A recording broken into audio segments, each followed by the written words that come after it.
Bandung kamu teka Bansi gomnang rohana beda.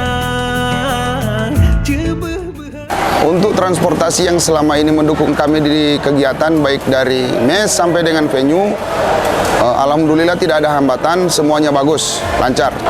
Kalau untuk penjemputan sampai saat ini ya, terkhusus di kontingen kami di Sepak-Takraw Gorontalo itu tidak pernah ada keterlambatan. Kalau untuk penginapan, kalau dibilang dari segi layak atau tidak layak, kami masih bersyukur untuk fasilitas yang kami dapatkan masih cukup memadai. Dan yang kedua, yang menjadi kesyukuran kami, wisma kami tidak terlalu jauh dari venue latihan. Baik, kalau untuk makanan selama perhelatan PON ini, alhamdulillah baik atlet saya maupun kami ofisial semuanya bisa menerima dengan baik. Baik itu dari snack maupun makan beratnya, alhamdulillah bagus. Dan kemudian selama konsumsi tidak ada keterlambatan.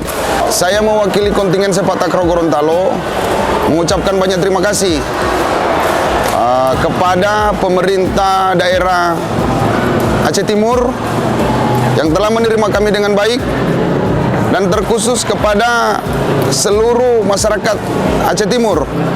Masyarakatnya baik, masyarakatnya ramah, dan begitu santun. Begitu mendukung kami di dalam Sepak-Takraw Gorontalo. Terima kasih. Kita juara pasti. Jangan